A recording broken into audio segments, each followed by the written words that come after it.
Pembacaan firman Tuhan Perjanjian Baru hari ini, yaitu dalam Lukas 12 ayat 1-34. Pengajaran khusus bagi murid-murid. Sementara itu beribu-ribu orang banyak telah berkerumun, sehingga mereka berdesak-desakan.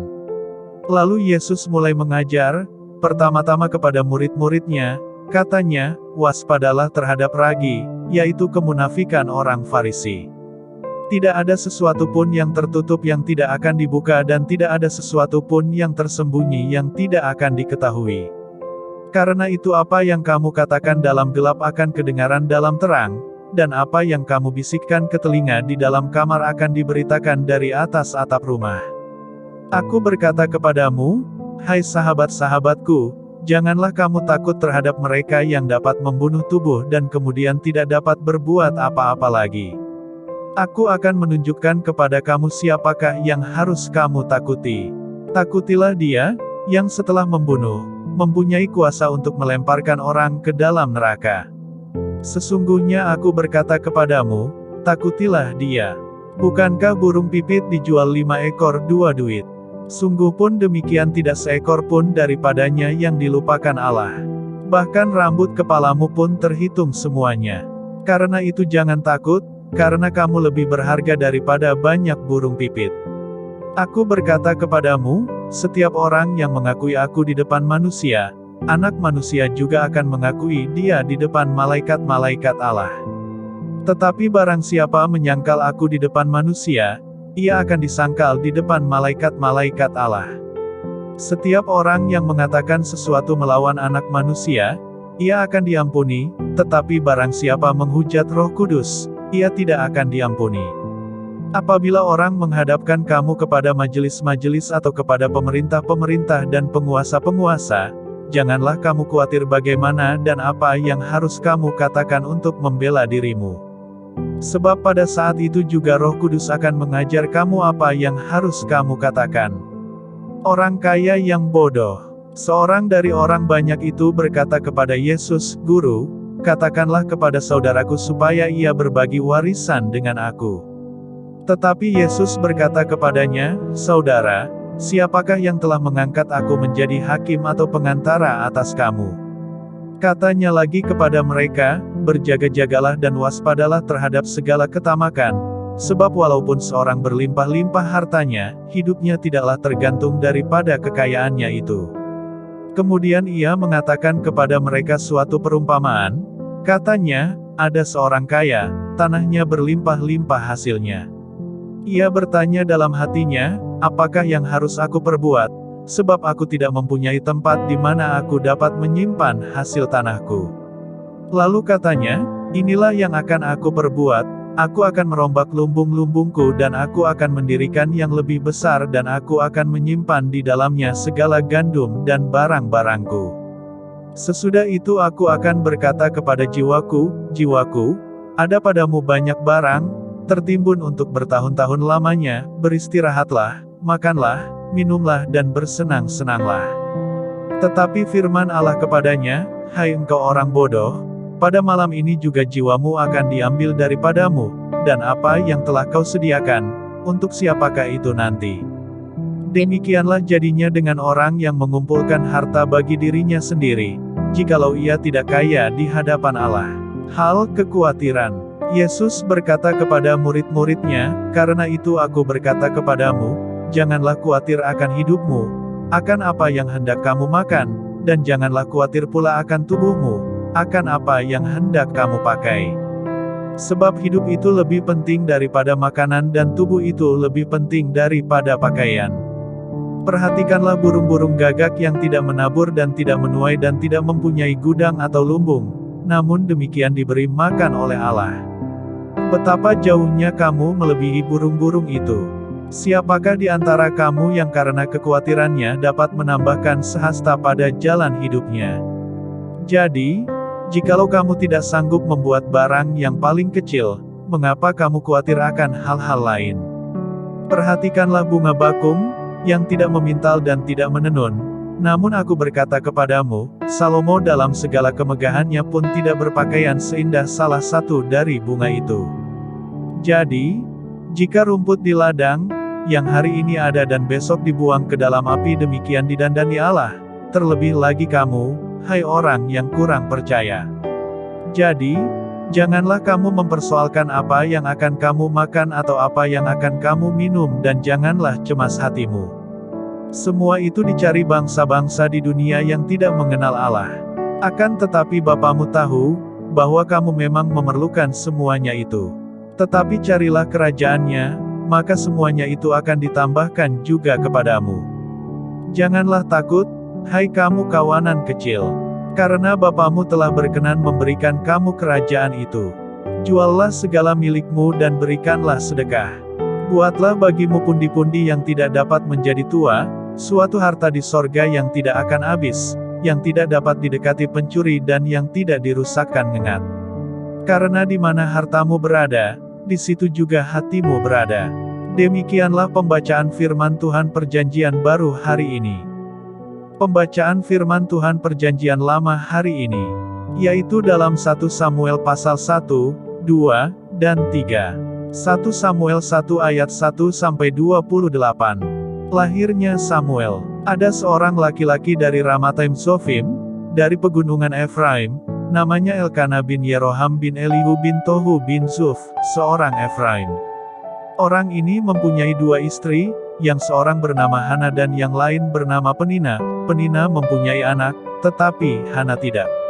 Orang itu dari tahun ke tahun pergi meninggalkan kotanya untuk sujud menyembah dan mempersembahkan korban kepada Tuhan semesta alam di Silo. Di sana yang menjadi imam Tuhan ialah kedua anak Eli, Hofni dan Pinehas. Pada hari Elkana mempersembahkan korban, diberikannya kepada Penina, istrinya, dan kepada semua anaknya yang laki-laki dan perempuan masing-masing sebagian. Meskipun ia mengasihi Hana, ia memberikan kepada Hana hanya satu bagian, sebab Tuhan telah menutup kandungannya. Tetapi madunya selalu menyakiti hatinya supaya ia gusar, karena Tuhan telah menutup kandungannya. Demikianlah terjadi dari tahun ke tahun, setiap kali Hana pergi ke rumah Tuhan, Penina menyakiti hati Hana, sehingga ia menangis dan tidak mau makan. Lalu Elkana, suaminya, berkata kepadanya, Hana, mengapa engkau menangis dan mengapa engkau tidak mau makan? Mengapa hatimu sedih? Bukankah aku lebih berharga bagimu daripada 10 anak laki-laki? Pada suatu kali, setelah mereka habis makan dan minum di Silo, berdirilah Hana, sedang Imam Eli duduk di kursi dekat tiang pintu bait suci Tuhan. Dan dengan hati pedih ia berdoa kepada Tuhan sambil menangis terseduh-seduh. Kemudian bernazarlah ia, katanya, Tuhan semesta alam, jika sungguh-sungguh engkau memperhatikan sengsara hamba-Mu ini dan mengingat kepadaku dan tidak melupakan hamba-Mu ini, tetapi memberikan kepada hamba-Mu ini seorang anak laki-laki, maka aku akan memberikan dia kepada Tuhan untuk seumur hidupnya dan pisau cukur tidak akan menyentuh kepalanya. Ketika perempuan itu terus-menerus berdoa di hadapan Tuhan, maka Eli mengamat-amati mulut perempuan itu. Dan karena Hana berkata-kata dalam hatinya dan hanya bibirnya saja bergerak-gerak, tetapi suaranya tidak kedengaran, maka Eli menyangka perempuan itu mabuk. Lalu kata Eli kepadanya, berapa lama lagi engkau berlaku sebagai orang mabuk? Lepaskanlah dirimu daripada mabukmu. Tetapi Hana menjawab, bukan, Tuanku, aku seorang perempuan yang sangat bersusah hati, anggur ataupun minuman yang memabukkan tidak kuminum, melainkan aku mencurahkan isi hatiku di hadapan Tuhan. Janganlah anggap hamba-Mu ini seorang perempuan dursila, sebab karena besarnya cemas dan sakit hati aku berbicara demikian lama. Jawab Eli, pergilah dengan selamat, dan Allah Israel akan memberikan kepadamu apa yang engkau minta daripadanya. Sesudah itu berkatalah perempuan itu, biarlah hamba-Mu ini mendapat belas kasihan daripadamu. Lalu keluarlah perempuan itu, ia mau makan dan mukanya tidak muram lagi. Keesokan harinya bangunlah mereka itu pagi-pagi, lalu sujud menyembah di hadapan Tuhan, kemudian pulanglah mereka ke rumahnya di Rama. Ketika Elkana bersetubuh dengan Hana, istrinya, Tuhan ingat kepadanya. Maka setahun kemudian mengandunglah Hana dan melahirkan seorang anak laki-laki. Ia menamai anak itu Samuel, sebab katanya, aku telah memintanya daripada Tuhan. Elkana, laki-laki itu, pergi dengan seisi rumahnya mempersembahkan korban sembelihan tahunan dan korban nazarnya kepada Tuhan.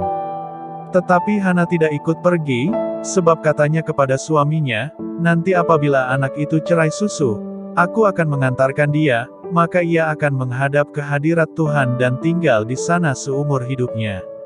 Kemudian Elkana, suaminya itu, berkata kepadanya, "Perbuatlah apa yang kau pandang baik, tinggallah sampai engkau menyapi dia, hanya, Tuhan kiranya menepati janjinya." Jadi tinggallah perempuan itu dan menyusui anaknya sampai disapihnya. Setelah perempuan itu menyapi anaknya, dibawanyalah dia, dengan seekor lembu jantan yang berumur 3 tahun, 1 eva tepung dan sebuyung anggur, lalu diantarkannya ke dalam rumah Tuhan di Silo.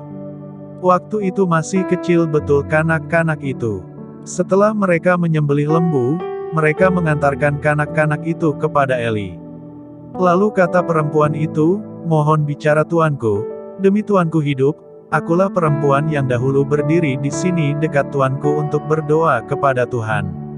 Untuk mendapat anak inilah aku berdoa, dan Tuhan telah memberikan kepadaku apa yang kuminta daripadanya. Maka aku pun menyerahkannya kepada Tuhan, seumur hidup terserahlah ia kiranya kepada Tuhan."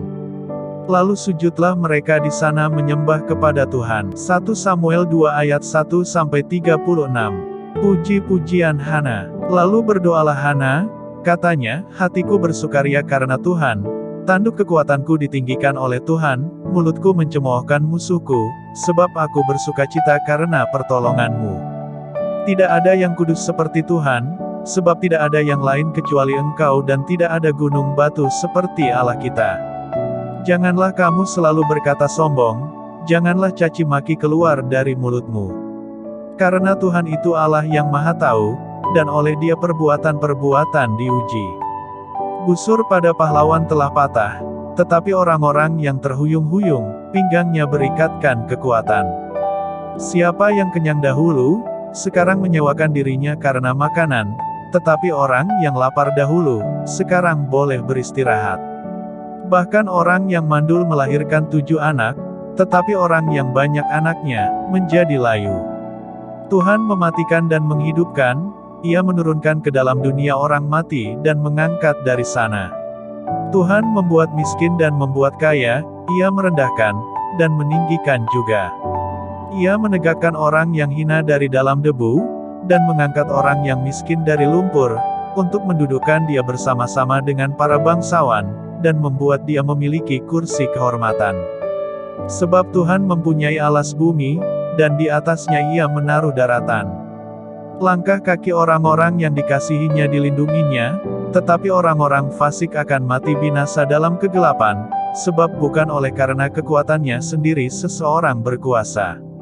Orang yang berbantah dengan Tuhan akan dihancurkan, atas mereka Ia mengguntur di langit. Tuhan mengadili bumi sampai ke ujung-ujungnya, Ia memberi kekuatan kepada raja yang diangkatnya dan meninggikan tanduk kekuatan orang yang diurapinya. Kejahatan anak-anak Eli. Lalu pulanglah Elkana ke Rama tetapi anak itu menjadi pelayan Tuhan di bawah pengawasan Imam Eli. Adapun anak-anak lelaki Eli adalah orang-orang dursila, mereka tidak mengindahkan Tuhan ataupun batas hak para imam terhadap bangsa itu. Setiap kali seseorang mempersembahkan korban sembelihan, sementara daging itu dimasak, datanglah bujang imam membawa garpu bergigi 3 di tangannya.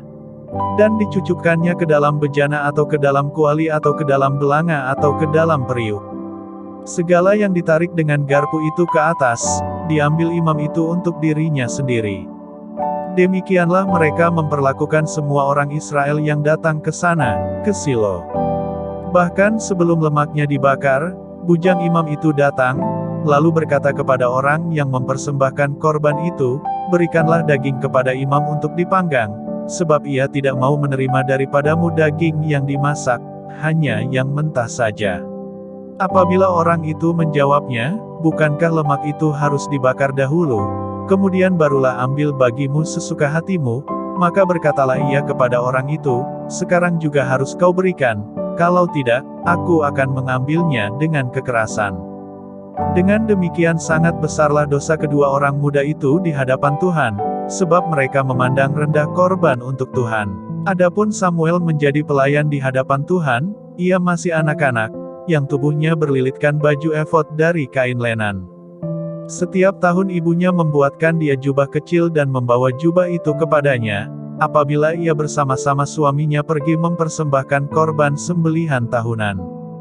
Lalu Eli memberkati Elkana dan istrinya, katanya, Tuhan kiranya memberikan keturunan kepadamu dari perempuan ini pengganti yang telah diserahkannya kepada Tuhan.